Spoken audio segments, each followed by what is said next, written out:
Bom dia, meus irmãos, meus amigos, companheiros aqui do nosso canal Grãozinhos no Caminho, a nossa leitura diária do Livro dos Espíritos e do Evangelho segundo o Espiritismo. E o Evangelho traz para a gente hoje o capítulo 24, Não coloqueis a candeia sobre o alqueire, coragem da fé. Todo aquele que me confessar e me reconhecer diante dos homens, eu o reconhecerei e confessarei também eu mesmo diante do meu Pai que está nos céus.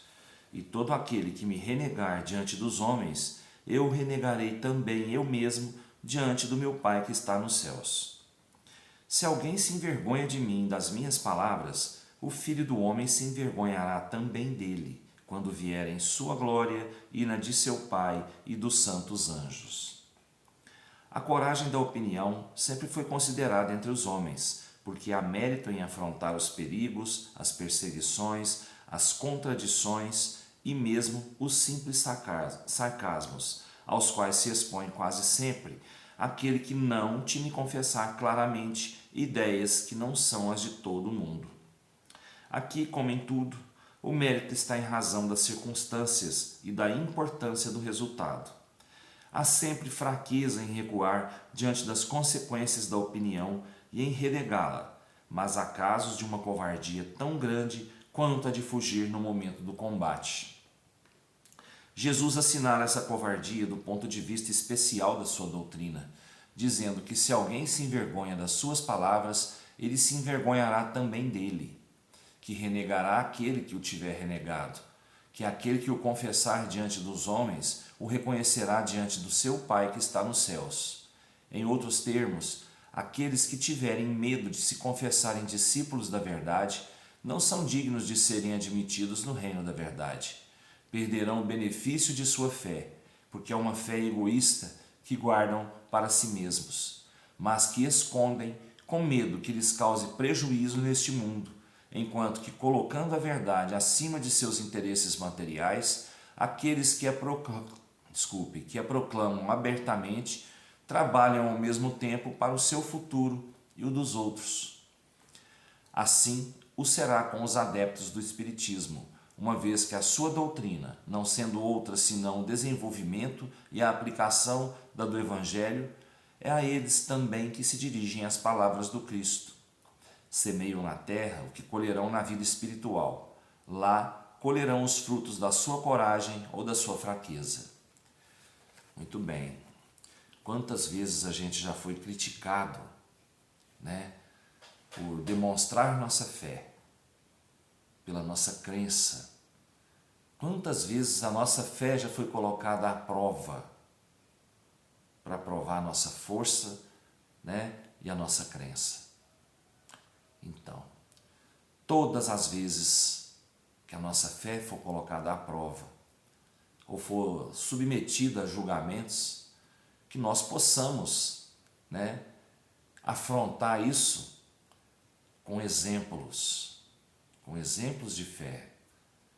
Nós temos que demonstrar essa fé e mostrar a todos que a nossa fé não é simplesmente fé, ela tem um raciocínio junto, ela tem uma lógica junto, E é muito difícil a gente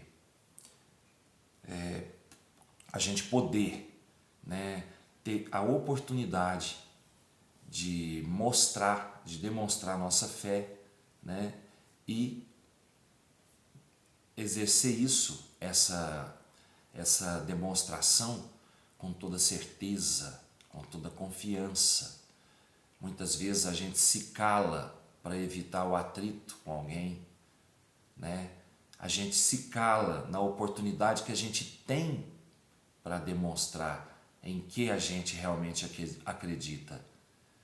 Se nós somos cristãos, se nós acreditamos na doutrina de Cristo, que é o amor ao próximo, e não temos coragem num momento de demonstrar essa fé, de afrontar alguém que venha contra essa doutrina, então essa fé nossa não é muito forte, A gente não tem a coragem para demonstrá-la, Então ela não é muito forte.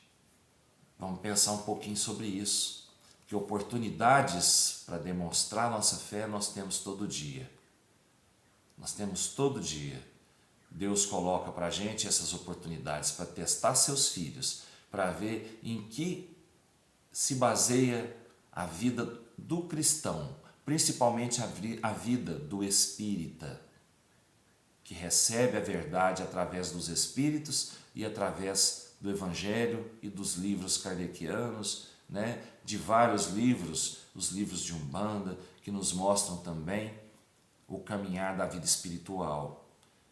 E muitas vezes, gente, um amigo chega para a gente e duvida da nossa força. Duvida da nossa força.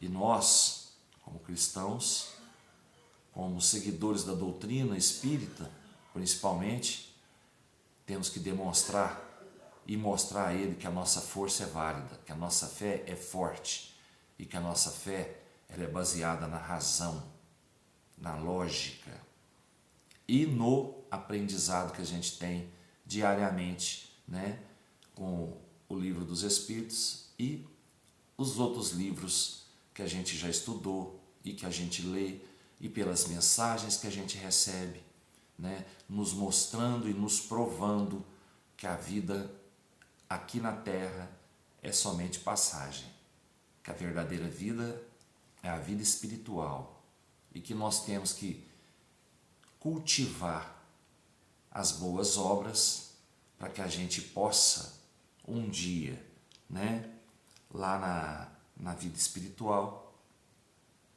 colher os frutos daquilo que a gente plantou aqui, né? É isso aí. Cada um interprete da sua maneira. Eu tentei interpretar da minha, né? Então cada um interprete da sua, tá bom? O Livro dos Espíritos traz para a gente hoje, no capítulo 6 ainda, né? Nós estamos falando sobre as percepções, sensações e sofrimentos dos espíritos, a questão 240. Os espíritos compreendem o tempo como nós? Não. E é por isso que não nos compreendeis sempre, quando se trata de fixar datas ou épocas. Os espíritos vivem fora do tempo, tal como o compreendemos. O tempo para eles se anula, por assim dizer, e os séculos, tão longos para nós, não são aos seus olhos senão instantes que se esvaecem na eternidade, da mesma forma que as desigualdades do solo se apagam e desaparecem para aqueles que se elevam no espaço. Então, no plano espiritual, o espírito não tem preocupação com o tempo, como nós aqui vivemos baseados no tempo, no relógio, né? Nós temos o relógio para marcar o tempo. O espírito não precisa disso. O espírito compreende que o tempo é rápido. Para ele não tem essa coisa de séculos, milênios, não. Para o espírito é rápido. O tempo passa rapidinho, né? A medida que eles têm de tempo é totalmente diferente da nossa. Totalmente diferente. Nós aqui necessitamos, né, de controle de horas, de dias, de tempo. Os espíritos não. Então, meus irmãos, o que eu tinha para falar para vocês hoje era isso. Eu espero que possa ter ajudado alguém, né?